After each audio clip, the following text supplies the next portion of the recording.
Welcome to SVR IAS Academy. ComeOnIndia.com is our website. Today's date is 4th May 2017. Let's discuss important news article that has been published in the different newspapers. This article has been published in the Press Information Bureau. This article deals about EVN project. EVIN project is implemented by Health Ministry. It is related to immunization practice.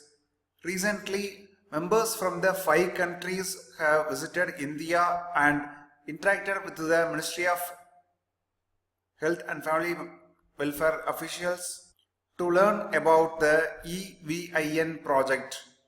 It stands for Electronic Vaccine Intelligence Network. Electronic Vaccine Intelligence Network of Ministry of Health and Family Welfare. This EVN project acts as a big boost to the Digital India and Make in India initiatives of the Government of India. Now let's discuss each and every point about EVIN network. It stands for Electronic Vaccine Intelligence Network. It is a network or technology developed indigenously in India. So it covers various points like digitalizes the vaccine stocks. How much stock of vaccine is available at present? The information is digitalized, and apart from that, the system or network monitors the temperature of the cold chain by using a smartphone application. Vaccines should be maintained at the right temperature. If temperature fluctuation occurs, means the quality and efficacy of the vaccines will get spoiled. So right temperature is a critical component for the quality and efficacy of the vaccine. For that, EVN project is helpful. At present, the project is implemented in 12 states. The project supports India's universal immunization program by providing the real-time information on the vaccine stocks, vaccine flows, and storage temperature of all the cold chain points in the 12 states. The technological innovation is implemented by United Nations Development Program. It is an important point. It is implemented by UNDP. To get the complete video lecture on this topic, visit our website ComeOnIndia.com. Now let's discuss another topic came in the Press Information Bureau is about President of India to address the annual convocation of one institute called as Indira Gandhi National Forest Academy. One important prelims point is that where it is located. So Indira Gandhi National Forest Academy is located in Dehradun. Now let's discuss another topic that came in the Press Information Bureau is about air cargo may grow at 9% in the coming few years. Recently, India Integrated Transport and Logistics Summit was held. Our nation has been witnessing a significant growth in the domestic air traffic and infrastructure development.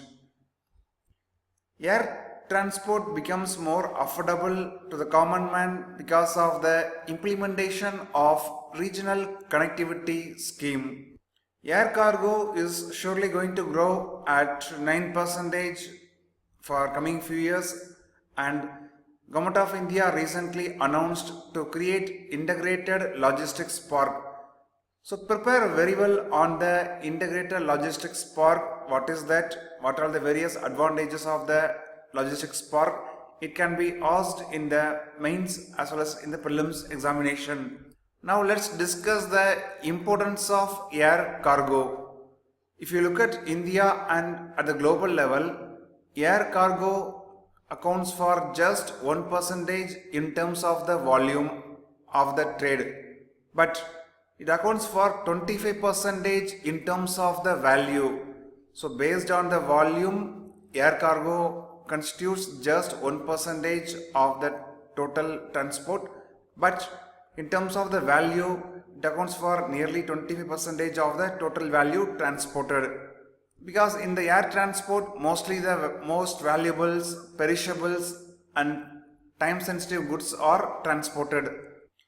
A common framework will be created within a year for air cargo so that freight operators, airlines, security as well as addresses will come within a single system. Already Ministry of Civil Aviation has taken an important step, that is free period for air cargo has brought down from 72 hours to 48 hours so that it will ensure the faster movement of goods out of terminals. So let's prepare well on this topic. If you want to get a lecture on infrastructure in GS paper 3, visit our website comeonindia.com. This article has been published in the First Post newspaper.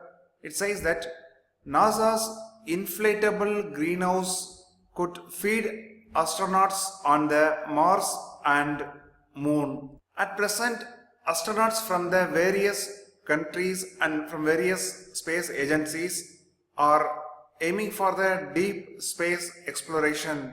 By using the Kepler telescope and other telescopes, scientists are finding out many exoplanets. Exoplanets are nothing but the planets which are located outside our solar system, and it is in the Goldilocks zone. So life may be possible on the exoplanet. For that we need to do lot of research. For that deep space exploration is vital. Deep space exploration means scientists will travel a long distance from the earth. So we cannot transport the food. For that, food should be produced in the spacecraft itself.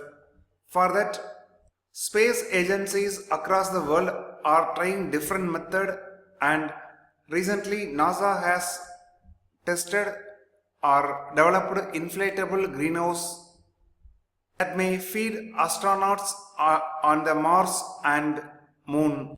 This system will make one day possible to grow the fresh fruit and produce oxygen on the Mars or Moon. This is a prototype.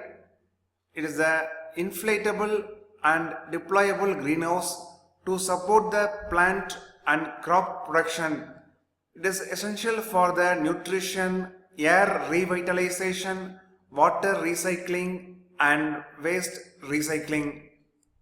Astronauts who are involved in the research in the International Space Station have already grown plants and vegetables in the. This method has various advantages. From the astronauts, humans take oxygen and release the carbon dioxide, that you know. The carbon dioxide will be taken by the plants in the inflatable greenhouse and it will release oxygen. The oxygen can be used by astronauts for respiration. Apart from oxygen, plants also provide food for the astronauts. So let's prepare well on this topic.